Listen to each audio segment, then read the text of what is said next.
História e quem me atendeu no vestibular de História. Eu tenho saudade dessa professora pelo talento que ela tinha, pelo amor que ela ensinava.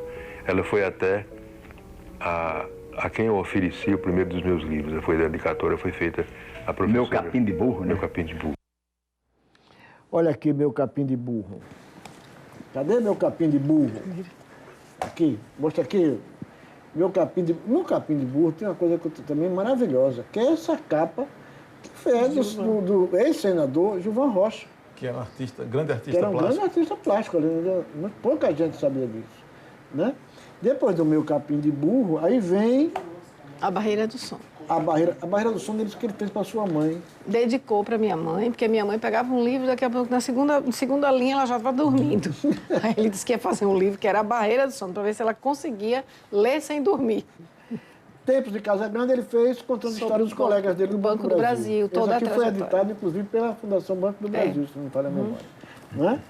Um punhado de penas, que me parece que é o preferido aí de Luciano Correia. É um dos. Um dos, né, Luciano? O Colégio da Saudade. Esse foi editado, me falha, no Rio de Janeiro, parece, não foi? Não sei.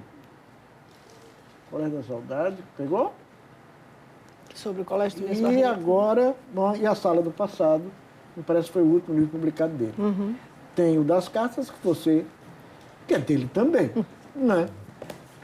Eu só compilei. Eu vou dar uma sugestão, aproveitar que o meu secretário de comunicação da Prefeitura de Aracaju está aqui, eu muito ligado à arte e à cultura, e se declarou agora filho adotivo, mas não pode ser nepotismo, não. Nada a ver com isso. Então. Mas é bom lembrar. Mas vamos trabalhar para republicar esses livros, criarmos um book. Um box em homenagem Eu posso falar sobre isso? Pronto, ele já tem uma ideia avançada. Eu já tinha falado com ele. Eu já tinha falado com ele que eu queria republicar. Primeiro, tinha duas paixões dele. Ele já estava no Facebook, era um cara com 88 anos, e estava diariamente no Facebook, coisa que era uma coisa... Era Petrônio, né? Ele não foi a vida inteira assim? Exatamente. Então, ele tinha essa necessidade de escrever o tempo todo. E eu disse, meu pai, vamos compilar. Eram textinhos menores, né, porque ele já estava mais avançado na idade. E eu disse, vamos criar. E criamos tudo, a capa. Ia ser um livro pequeno. Ia ser? Não, repare. A ideia era um livro de bolso, porque os textos eram pequenos. Então, se chama, tem capa, tem título, tem tudo. Petrônio Gomes está digitando. E aparece ele na máquina de escrever, sabe? Só que, para dizer que da máquina foi até o computador, né? Essa brincadeira. E aí ele ficou entusiasmado com isso daí. Só que não deu tempo. Outra coisa também, era um livro religioso de todos os textos que ele escreveu para a Semente, para o jornalzinho da Catedral, que era uma paixão da vida dele. E é uma riqueza que você não tem noção, sabe? Então, aí, ele ficou doente, então eu fiquei sem saber o que eu fazia. Ou cuidava disso, porque isso dá trabalho, né, para compilar tudo, para fazer tudo, ou cuidava dele. Então, eu optei por cuidar dele. Mas já está tudo na cabeça. Eu quero fazer um box de capa dura com os 5 volumes, né? Um sobre a biografia dele... Um sobre a biografia dele, que é diferente das biografias que a gente vê, por exemplo. Eu nasci, não sei, aquela coisa assim, batida, não. Eu fui tirando a biografia dele através das crônicas. Então, é um trabalho de formiga. Junta essas das crônicas, junta com o trabalho das gravações dos programas todos que Luciano gravou, olha... Aí tem uma crônica que é da avó, tem outra crônica que não sei o que. Aí a gente vai juntando a coxa de retalhos todas da história dele. Então é uma obra muito complexa. Não é um negócio para fazer de repente, entendeu? É complexa, porque ela é toda misturada. Tem texto que é jornalístico, mas tem saudade, tem... E eu queria fazer exatamente isso. Eu quero fazer. Já está tudo separado. Um sobre a biografia dele, outro sobre os textos todos sobre Aracaju, a saudade dele de Aracaju, que é o saudosista. Então, eu quero fazer com as fotos, porque existem muitas fotos de Aracaju antiga. Já publicaram muita coisa sobre Aracaju e já publicaram muitos livros de fotos de Aracaju.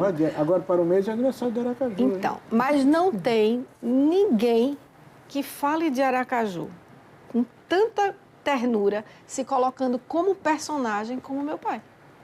Então, é de uma riqueza danada. Deixa eu dizer outro. Diga. O outro é o religioso. É que a produção está ali agoniada. Meu Deus do céu. O outro é esse do programas Facebook, o outro é o do Facebook, e outro é um genial, que é quando ele começou a escrever. É todas as crônicas, que é o comecinho de Aracaju. Imagine você conhecer Aracaju da década de 60, 70, em tempo real, ver o que estava acontecendo em tempo real. Era o que ele escrevia para o jornal, com o olhar de jornalista. Então, eu sei como era a Rua de Socorro, eu sei como era o bairro São José e tudo, através das crônicas dele. Fantástico. Nossa, isso daí vai ser de um presente para Aracaju fantástico, porque a gente não tem esse acervo, entendeu? Eu insisti muito na época... A gente cuida muito pouco da nossa memória. Na né? época, eu fui no museu da gente sergipana e pedi a Marcelo, pedi 2 vezes, para a gente fazer uma exposição dele, sabe? E daquela exposição temporária. Mas nunca consegui, entendeu? Então, eu quero, pelo menos, não deu em vida, mas eu quero fazer isso, sabe? É um box com 5 livros. Aí você vai fazer. Vou fazer. Vai fazer. Vamos saber uma história da mudança dele? Vamos conferir. Nós morávamos na rua de Propriar. Eu tinha aí meus 4 filhos, parece. 5 filhos. E compramos uma casinha no conjunto dos bancários, que hoje é quase que centro da cidade. Mas naquela época, São José era tudo deserto ali, né? É. Depois do sítio de Leandro, se lembra? Leandro, Tem que entrar por aquela avenida, aquela coisa toda. E a mudança só podia ser de sábado, que eu não trabalhava de sábado de tarde. Porque o resto do dia, do tempo...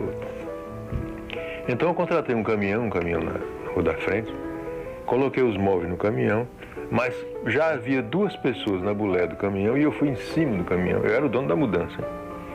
Eu fui em cima do caminhão, o guarda-roupa do meu lado, os móveis todos, e lá vai o caminhão.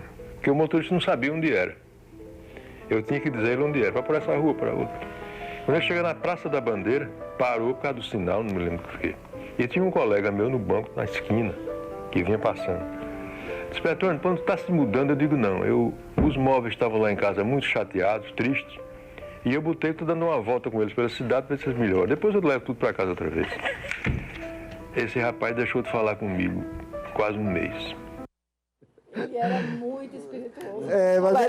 Mas ele era bate e pronto. Tolerância zero. Tolerância. Bate e pronto. Né? Tem uma história muito interessante, que ele trabalhava no Banco do Brasil. Imagina, essa cabeça, uma alma de artista, trabalhar no Banco do Brasil, aquela coisa toda metódica. Então, era um sofrimento para ele.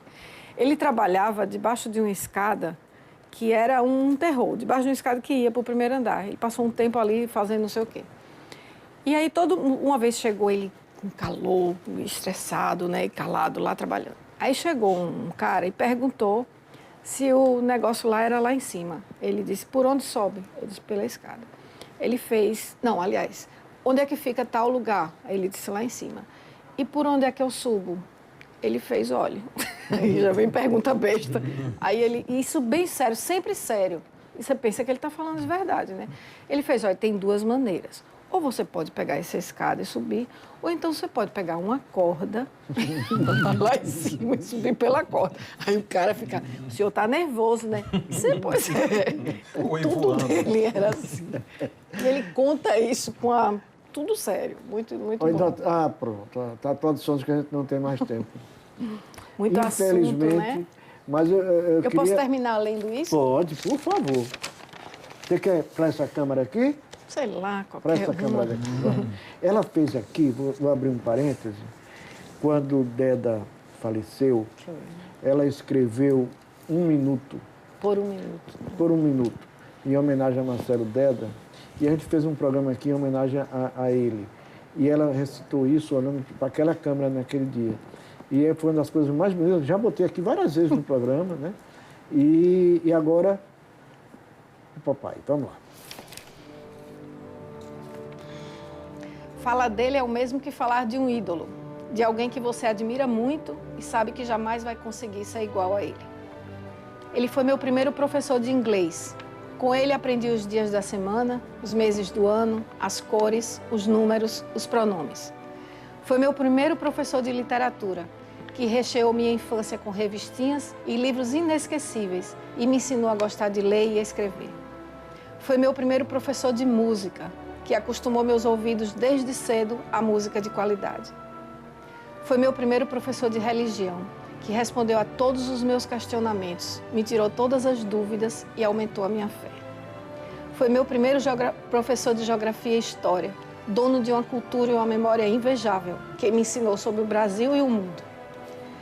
Foi meu primeiro professor de saudade, que me fez amar histórias que eu nunca vivi e lugares que eu nunca conheci. Foi quem também me ensinou o significado da ética, do respeito e da responsabilidade. E quem primeiro me ensinou sobre romantismo, amor e fidelidade.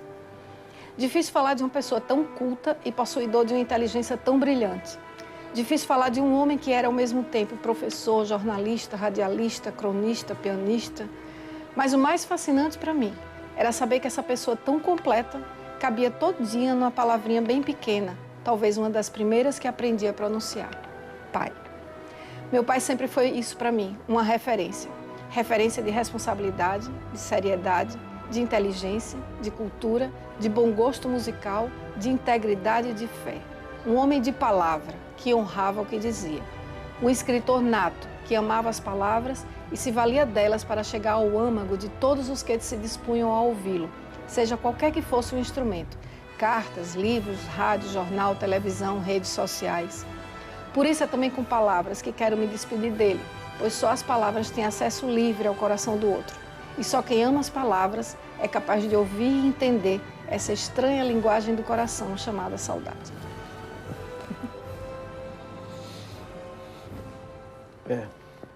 Gente, obrigado. Uma honra muito grande recebê-los no programa.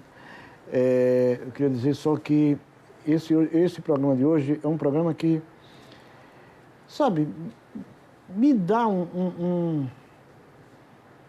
uma sensação muito boa, sabe, de que tudo está valendo a pena eu estar aqui fazendo um programa, sabe?